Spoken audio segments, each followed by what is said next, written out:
യേശുരാജൻ വേഗം മേഘമതി വരുന്നു. ആശയോടുണർന്നു പാട്ടുപാടിടാം, ആശയോടെ പ്രാർത്ഥിക്കാം, കാത്തിരുന്നു വസിക്കാം. അരുമ മണവാളൻ വേഗം വരുന്നിതാ. യേശുരാജൻ വേഗം മേഘമതി വരുന്നു. ആശയോടുണർന്നു പാട്ടുപാടിടാം, ആശയോടെ പ്രാർത്ഥിക്കാം, കാത്തിരുന്നു വസിക്കാം.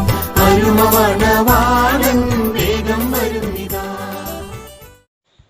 വേഗം വരുന്ന നമ്മളുടെ കർത്താവായ യേശുക്രിസ്തുവിൻ്റെ ധന്യനാമത്തിൽ എല്ലാവർക്കും സ്നേഹവന്ദനം. യേശുക്രിസ്തുവിന് നൽകിയിരിക്കുന്ന ചില വിശേഷണങ്ങളും യേശുക്രിസ്തുവിൽ കൂടി മനുഷ്യരാശിക്ക് ലഭിക്കുന്ന അനുഗ്രഹങ്ങളും പ്രതിപാദിക്കുന്ന തിരുവചന ഭാഗമാണ് വെളിപ്പാട് 1:4 മുതൽ 8 വരെയുള്ള വാക്യങ്ങൾ. യേശുക്രിസ്തു വിശ്വസ്ത സാക്ഷിയാണ്. നേരിട്ട് കണ്ട് അറിഞ്ഞ കാര്യങ്ങളെക്കുറിച്ച് സത്യമായി സാക്ഷ്യം നൽകുന്നവനാണ് വിശ്വസ്ത സാക്ഷി.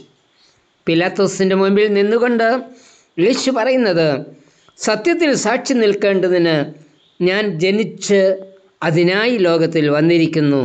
യോഹന്നാൻ 18:37.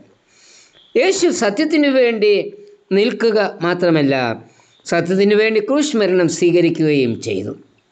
അവനെ അനുഗമിക്കുന്ന നമ്മോടും യേശു ആവശ്യപ്പെടുന്നത്, ആവശ്യമെങ്കിൽ മരണത്തിൽ കൂടിയും സത്യത്തിന് സാക്ഷി നിൽക്കുവാൻ ഒരുങ്ങിയിരിക്കണം എന്ന്. യേശുക്രിസ്തു മരിച്ചവരിൽ ആദ്യജാതൻ.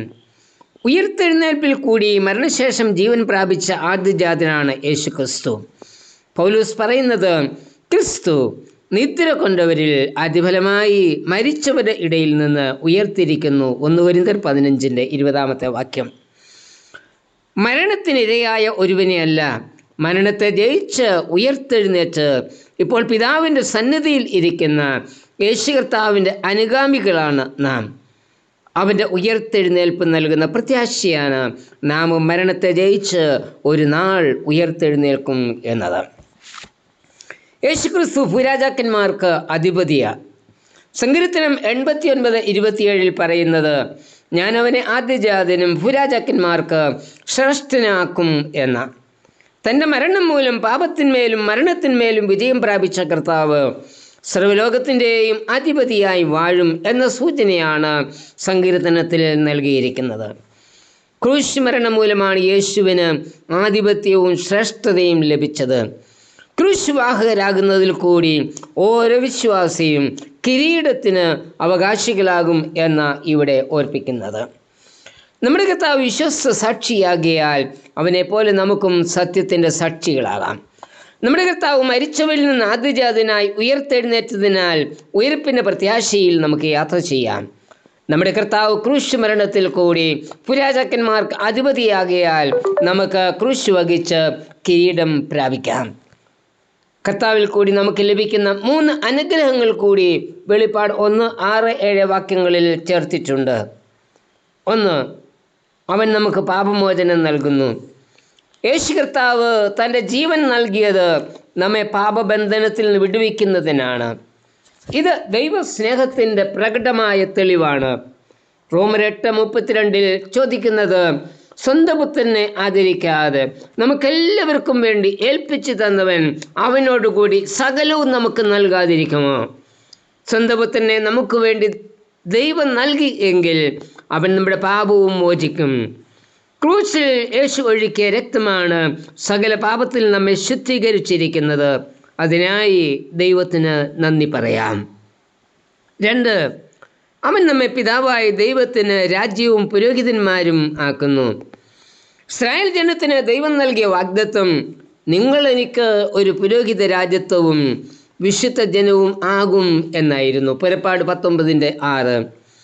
ക്രിസ്തുവേശുവിൽ കൂടി ദൈവത്തിൽ വിശ്വസിക്കുന്ന ഓരോരുത്തരും രാജാതിരാജാവായ ദൈവത്തിൻ്റെ കുടുംബത്തിൽ അംഗമാകുകയാണ് ചെയ്യുന്നത്. വിശ്വാസികളുടെ പദവി രാജപദവിയാണ്.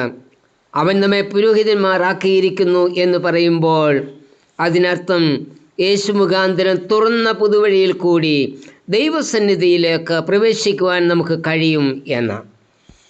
യെശയ്യാവിന് ലഭിക്കുന്ന ദർശനത്തിൽ പറയുന്നത്, നിങ്ങളോ യഹോവയുടെ പുരോഹിതന്മാർ എന്ന് വിളിക്കപ്പെടും. നമ്മുടെ ദൈവത്തിൻ്റെ ശുശ്രൂഷകന്മാർ ആകും. യെശയ്യാവ് 61:6. ഈ ദർശനമാണ് യേശുക്രിസ്തുവിൽ കൂടി സാക്ഷാത്കരിക്കപ്പെട്ടിരിക്കുന്നത്. നാം രാജകീയ പുരോഹിതന്മാരാണ്. അതിനാൽ അതിധൈര്യമായി നമുക്ക് ദൈവത്തിൻ്റെ കൃപാസനത്തിലേക്ക് അടുത്തു ചെല്ലാം. 3. യേശു നമ്മെ ചേർപ്പാനായി മേഘാരൂഢനായി വരും. ദാനിയേൽ 7:13-14 വാക്യങ്ങളോടുള്ള ബന്ധത്തിൽ ഈ ആശയം നൽകുന്നുണ്ട്. കർത്താവ് സകലതിൻ്റെയും ആധിപത്യം ഏറ്റെടുക്കുന്ന ഒരു ദിവസമുണ്ട്.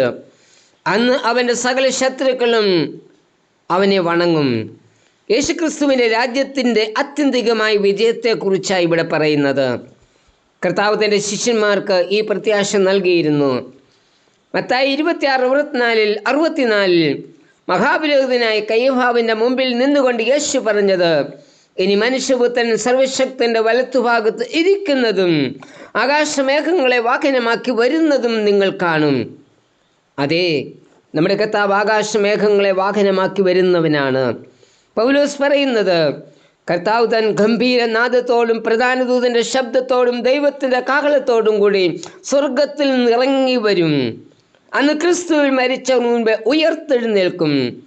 പിന്നെ ജീവനോട് ശേഷിക്കുന്ന നാം അവരോട് ഒരുമിച്ച് കർത്താവിനെ എതിരേൽപ്പാൻ മേഘങ്ങളിൽ എടുക്കപ്പെടും. 1 തെസ്സലോനിക്കർ 4:16-17 വാക്യങ്ങൾ. ഇങ്ങനെ നാം എപ്പോഴും കർത്താവിനോട് കൂടെയിരിക്കും. കർത്താവേ, നിന്റെ പുനരാഗമനത്തിനായി പ്രത്യാശയോടെ കാത്തിരിപ്പാൻ എന്നെയും ഒരുക്കണമേ. ആമേൻ. തള്ളുമോ ഞാൻ ഇത്ര വലിയ പ്രത്യാശ? ഹായിരെന്തു മോദം, ഹായിരെന്തു ഭാഗ്യം, ലോകമേ നീ തരുമോ ഇത്രയാനന്ദം? ഉള്ളം ഉയരുന്നേ, ഉള്ളങ്കാൽ പൊങ്ങുന്നേ, തള്ളുമോ ഞാൻ ഇത്ര വലിയ പ്രത്യാശ? ഹായിരെന്തു മോദം, ഹായിരെന്തു ഭാഗ്യം, ലോകമേ നീ തരുമോ ഇത്രയാനന്ദം?